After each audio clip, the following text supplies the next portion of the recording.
କରିଥିଲେ ଏବଂ ଗୋପବନ୍ଧୁ ଦାସଙ୍କର ନିଜ ସ୍ୱପ୍ନର ଓଡ଼ିଶା ଗଠନରେ ଏକ ମହତ୍ୱପୂର୍ଣ୍ଣ ଭୂମିକା ରହିଥିଲା। ସେ ନିଜ ଓଡ଼ିଶାକୁ ନେଇ ଅନେକ ସ୍ୱପ୍ନ ମଧ୍ୟ ଦେଖିଥିଲେ। ସେ ତାଙ୍କର ସ୍ୱପ୍ନର ଓଡ଼ିଶା ମଧ୍ୟରୁ କିଛି ପ୍ରମୁଖ ବିନ୍ଦୁ ରହିଥିଲା।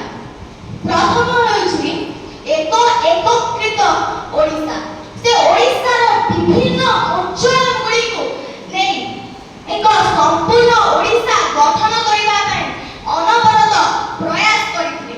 ସେ ପ୍ରୟାସ କରିଥିଲେ ଯେ ତାଙ୍କର ସ୍ୱପ୍ନର ଓଡ଼ିଶାର ସମସ୍ତ ଓଡ଼ିଆ ଭାଷୀମାନେ ପ୍ରତ୍ୟେକ କ୍ଷେତ୍ରରେ ଅଗ୍ରଣୀ ହେବେ ମଧ୍ୟ ସେ ତାହା ପ୍ରୟାସ କରିଥିଲେ। ଶିକ୍ଷାର ପ୍ରସାର ଗୋପବନ୍ଧୁ ଦାସ ପ୍ରକାଶ କରିଥିଲେ ଯେ ଶିକ୍ଷା ମନୁଷ୍ୟର କେବଳ ଅଧିକାର ନୁହେଁ, ବରଂ ସେଥିପାଇଁ ଆବଶ୍ୟକ ହୁଏ ଧନ୍ଦା ଆବଶ୍ୟକ ହୁଏ।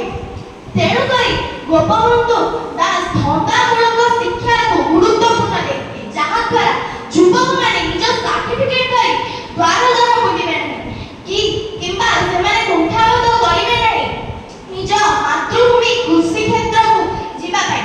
ସେଥିପାଇଁ ସେ କହିଥିଲେ ଯେ real education is reflected your action, ଯାହା ଅର୍ଥାତ ଯାହା ପ୍ରକୃତ ଜଣଙ୍କର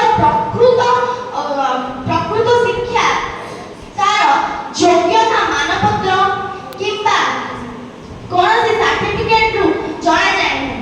ଜଣଙ୍କର ପ୍ରକୃତ ଶିକ୍ଷା ତାହାର ଦକ୍ଷତା ଏବଂ ଯୋଗ୍ୟତାରୁ ଜଣାଯାଇଥାଏ।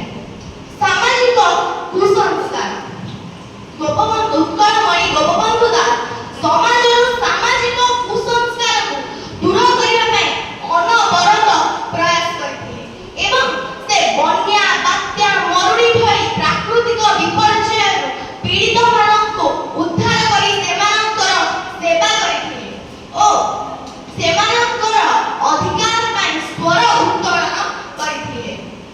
ନାରୀ ସଶକ୍ତିକରଣ ଗୋପବନ୍ଧୁ ଦାସଙ୍କର ସ୍ୱପ୍ନର ଓଡ଼ିଶାରେ ନାରୀ ସଶକ୍ତିକରଣ ଏକ ଗୁରୁତ୍ୱପୂର୍ଣ୍ଣ ଅଂଶ ରହିଥିଲା। ସେ ନାରୀ ସଶକ୍ତିକରଣ ଶବ୍ଦକୁ ସିଧାସଳଖ ଭାବେ ପ୍ରୟୋଗ ନ କରି ମଧ୍ୟ ତାଙ୍କର କାର୍ଯ୍ୟ ଏବଂ ବିଚାର ଦୃଷ୍ଟିରୁ ସ୍ପଷ୍ଟ ହେଉଥିଲା ଯେ ସେ ଏକ ଏପରି ଓଡ଼ିଶାର କଳ୍ପନା କରୁଛନ୍ତି ଯେଉଁଠାରେ ନାରୀ ଏବଂ ପୁରୁଷଙ୍କୁ ସମାନ ଅବସର ପ୍ରଦାନ କରାଯିବ ଏବଂ ନାରୀ ଓ ପୁରୁଷଙ୍କୁ ସମାନ ସମ୍ମାନ ମଧ୍ୟ ଦିଆଯିବ। ତେଣୁକରି କୁହାଯାଇଛି यत्र नार्यस्तु पूज्यन्ते रमन्ते तत्र देवता यत्र दास्तु न पूज्यन्ते तत्र फलाक्रिया। एवं ओडिया भाषा और सांस्कृतिक सशक्तिकरण से तांकर ओडिया साहित्य, ओडिया भाषा एवं सामाजिक संस्कृति ओडिशार संस्कृति प्रति प्रगाढ़ प्रेम रहिथिला। तेणुकरी से सत्यवादी जुगर समाज सत्यवादी जुगर आरंभ करथिले। से 1919 मसीहारे समाज पत्रिकार प्रतिष्ठा करथिले, जहा द्वारा जन समाजर समस्या को लोकलोचन को अणा जाई परिबो, जहा द्वारा जन समस्या उजागर हेबो एवं स्वतंत्रता आंदोलन को एक गति मिली पारिबो एवं संक्षेप